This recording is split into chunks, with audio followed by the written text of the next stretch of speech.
안녕하세요. 최근에 주변에서 이런 이야기를 참 심심치 않게 듣게 되는 것 같아요. 아직 해도 다 뜨지 않은 이른 새벽부터 백화점 앞에 길게 늘어선 줄에 대한 이야기 말이죠. 그곳에 서 있는 사람들, 저마다 표정은 다 다르지만 아마 마음속에는 다들 비슷한 기대를 품고 있을 겁니다. 오늘은 과연 저 가방을 내 손에 넣을 수 있을까 하는 그런 기대감 같은 거예요.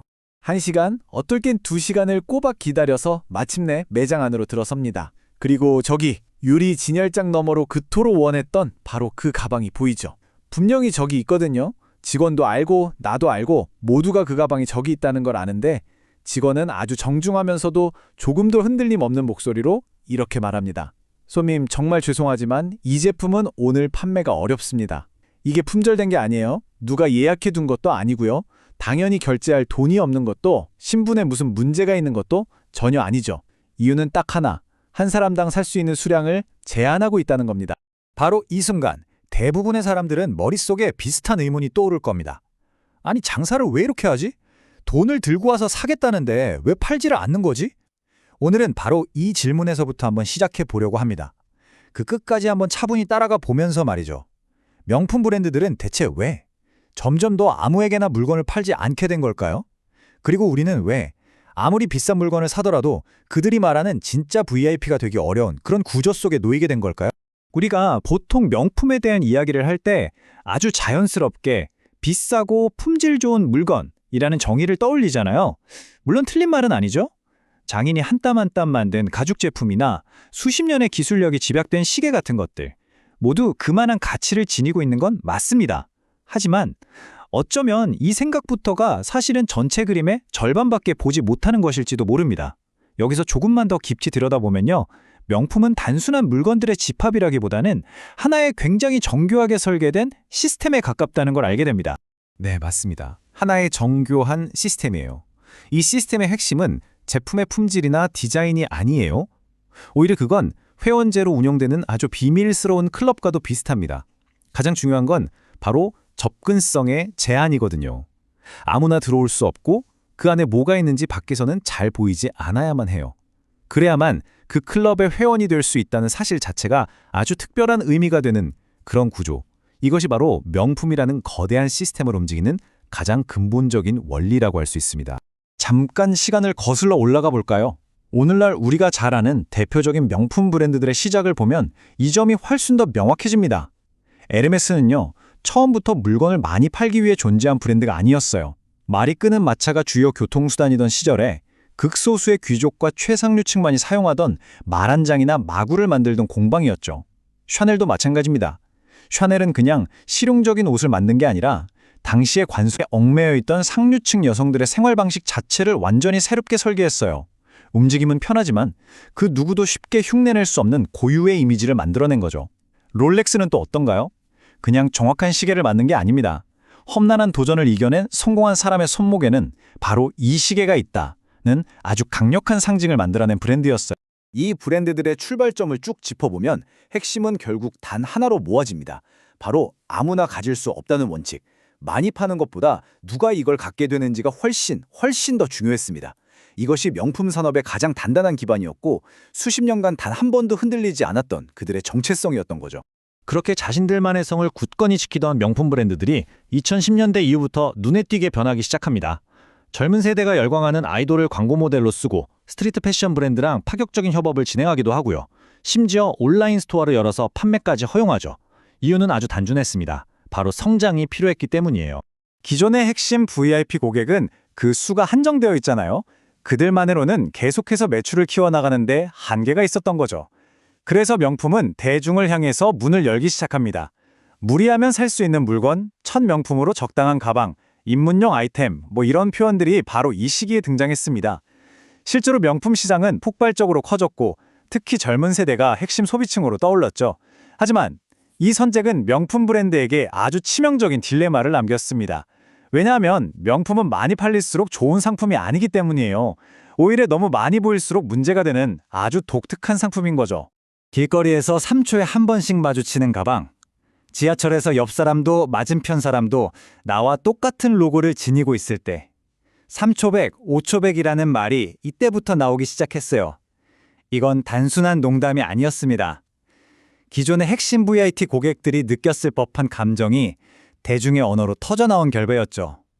그들 입장에서 한번 생각해보면 이렇습니다.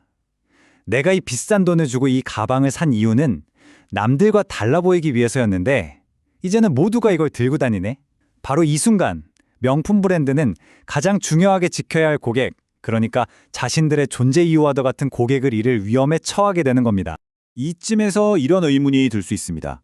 그렇다면 브랜드가 그렇게까지 지키고 싶어하는 진짜 고객은 과연 누구일까?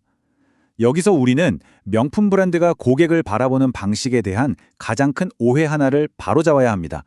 그들은 단순히 돈이 많은 사람을 찾는 게 아니에요. 그들이 정말로 찾는 건 오래 그리고 반복적으로 돈을 쓰는 사람입니다. 그래서 명품 브랜드 내부에서는요, 고객을 아주 명확하게 나눕니다. 첫째, 가방만 사는 고객. 둘째, 시즌이 바뀔 때마다 의류를 사는 고객. 그리고 셋째, 주얼리와 시계까지 구매하면서 컬렉션 단위로 브랜드를 소비하는 고객. 이 셋은 완전히 다른 사람으로 취급됩니다. 가방은 브랜드 입장에서 보면 가장 이윤이 많이 남는 상품이기도 하지만 동시에 새로운 고객을 유인하는 미끼 상품에 가깝습니다. 하지만 진짜 VIP는 유행과 크게 상관없는 의류를 사고 자주 입지 않을 아이템도 기꺼이 구매하면서 그 브랜드의 철학 전체를 소비하죠. 이런 소비는 단순히 돈이 많다고 가능한 게 아니라 생활 방식과 소비 철학이 브랜드와 아주 깊게 연결되어야만 가능합니다. 자, 다시 처음의 질문으로 돌아와 보죠. 왜 판매 수량을 제한하는 걸까요? 겉으로는 이렇게 설명합니다. 되팔이, 그러니까 리셀을 막기 위해서입니다. 물론 그것도 이유 중 하나일 겁니다. 하지만 이쯤에서 우리는 그 이면에 숨겨진 진짜 목적을 마주하게 됩니다. 그것은 바로 고객을 분류하고 구매의 속도를 의도적으로 늦추는 겁니다. 단기적인 목적으로 구매하는 사람, 리셀을 목적으로 하는 사람, 가방 하나만 딱 노리는 고객, 이런 사람들을 자연스럽게 걸러내는 하나의 필터 장치인 셈이죠. 그리고 이 과정에서 대부분의 일반 소비자는 의도치 않게 문 밖에 서게 되는 겁니다. 브랜드는 팔지 않는 선택을 통해서 누가 정말로 자신들의 세계에 속할 자격이 있는지를 조용히 시험하고 있는 건지도 모릅니다. 자, 이제 잠시 시선을 좀 바꿔보겠습니다. 브랜드가 이렇게 의도적으로 희소성이라는 높은 벽을 쌓아 올릴 때 그 벽은 누군가가 필사적으로 넘고 싶어 해야만 의미가 있겠죠. 브랜드가 문을 닫을수록 어떤 사람들은 더욱더 간절하게 그 문을 두드립니다. 바로 여기서 우리는 이야기의 다른 한쪽, 즉 소비자의 마음을 조금 더 깊게 들여다볼 필요가 있습니다. 특히 요즘 젊은 세대의 명품 소비를 단순히 허세나 과시욕으로만 설명하면 우리는 현상의 절반도 이해하지 못하게 될 겁니다. 그 이면에는 조금 더 복잡하고 절박한 감정이 숨어 있거든요. 벼락거지라는 말이 한때 크게 유행했던 이유를 한번 생각해 볼 필요가 있습니다. 이 단어가 왜 그렇게 많은 사람의 공감을 얻었을까요? 이유는 단순합니다. 내가 못 벌어서가 아니라 세상이 너무 빨리 움직여서 나만 뒤처졌다는 그 감각 때문이에요. 내 월급은 제자리에 머물러 있는데 부동산 가격은 도저히 따라갈 수 없을 만큼 멀어졌고 주변에서는 계속 누군가는 성공했다는 이야기가 들려옵니다. 이 세대는 자산 격차를 너무나 이른 나이에 너무나 아프게 체감한 세대인 거죠. 이런 불안감 속에서 명품은 아주 독특한 방식으로 작동합니다. 그것은 나는 이제 부자가 되었다는 증명이 아니에요. 오히려 나는 아직 이 경쟁에서 탈락하지 않았다는 자기 확인에 가깝습니다. 그래서 이들의 명품 소비는 즐거움이나 만족감보다는 뭐랄까요? 안도감이라는 감정에 더 가깝게 느껴지기도 합니다. 미래를 위해서 차곡차곡 돈을 모으는 것이 더 이상 의미 있는 전략처럼 느껴지지 않을 때 사람들의 소비 방향은 바뀝니다. 미래를 위해 모으자가 아니라 지금 나의 위치를 증명하자로 말이죠. 그리고 명품은 그 증명을 가장 빠르고 가장 확실하게 해주는 도구처럼 여겨지는 겁니다. 눈에 보이는 유형의 자산, 그리고 즉각적인 사회적 신호가 되는 것이죠. 그런데 아이러니하게도 명품 브랜드들은 이렇게 폭발적으로 늘어난 소비를 반기면서도 동시에 두려워합니다. 왜일까요? 불안에 기반한 소비는 지속적이지 않을 가능성이 높기 때문입니다. 한두 번의 구매로 그치거나 유행이 지나면 관심이 식어버리고 결국 중고 시장에 되팔게 되는 그런 소비자는 브랜드의 가치를 장기적으로 키워주지 못합니다. 오히려 브랜드의 희소성을 해치고 가치를 떨어뜨릴 위험이 있는 거죠. 그래서 명품 브랜드는 다시 방향을 틀기 시작합니다. 대중에게서 한 발짝 물러나서 다시 극소수의 핵심 고객을 중심에 두는 전략으로 돌아가는 것이죠. 지금 명품 시장에서 벌어지고 있는 일들은 완전히 새로운 현상이 아닙니다. 오히려 명품 산업이 처음 시작되었던 그 원래의 상태로 돌아가는 회귀에 가깝습니다. 장간의 외도를 끝내고 다시 본래의 자리로 돌아가고 있는 거죠. 앞으로 가격은 더 오를 거고요. 접근성은 더 낮아지고 VIP의 문턱은 더욱 높아질 겁니다. 요즘 명품 매장에서 VIP 기준을 물어보면 명확한 숫자를 말해주지 않는 경우가 많다고 해요. 얼마 이상 쓰시면 됩니다 라는 기준은 점점 사라지고 대신 이런 요소들이 중요해지고 있습니다. 어떤 카테고리의 제품을 샀는지, 얼마나 자주 방문해서 직원과 관계를 맺었는지, 그리고 브랜드의 스토리에 얼마나 깊이 공감하고 반응하는지. 즉, VIP는 이제 금액이 아니라 태도와 방향성으로 결정되는 시대로 가고 있습니다. 명품 매장이 손님을 고르는 시대. 이것은 단순히 가방이나 시계 혹은 어떤 특정 브랜드에 대한 이야기만은 아닐 겁니다. 어쩌면 계층 이동의 사다리가 잘 보이지 않는 사회, 불안이 일상이 되어버린 세대, 그리고 어떻게든 자신의 소속을 증명해야만 하는 현실, 이 모든 것이 겹쳐져 만들어낸 하나의 결과물일지도 모릅니다.